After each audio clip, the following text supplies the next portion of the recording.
journaux. Et il ne s'agit pas d'une simple posture diplomatique de routine, c'est une menace militaire claire, qui ne vise pas seulement Israël, mais aussi les États-Unis. Alors, que s'est-il passé exactement? Le samedi 5 juillet, le chef des forces armées iraniennes, le général Abdolrahim Moussavi, a fait une déclaration publique. Son message était sans équivoque.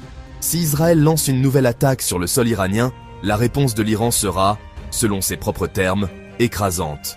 Et puis est venue la phrase qui fait des vagues partout. Même les États-Unis ne pourront pas sauver Israël cette fois-ci.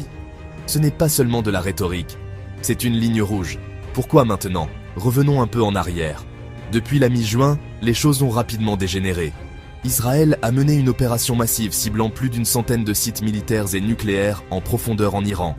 Les pertes? Lourds. Certains des plus hauts responsables des gardiens de la révolution iranienne figurent parmi les morts. L'Iran a riposté. Des missiles ont été tirés vers Israël et même vers une base militaire américaine au Qatar. Et puis, le 22 juin, les États-Unis ont répondu en bombardant 3 sites nucléaires iraniens. La région entière était au bord du gouffre. Un cessez-le-feu fragile a été annoncé vers le 24 juin. Mais croyez-moi, personne ne respire facilement. Les rumeurs d'une deuxième frappe israélienne sur les installations nucléaires iraniennes sont partout. Donc cet avertissement du 5 juillet, c'est la façon de l'Iran de dire à Israël « n'y pensez même pas ». Mais qu'est-ce que tout cela signifie? Quand un haut général iranien affirme que même les États-Unis ne peuvent pas sauver Israël, il met plusieurs choses au clair.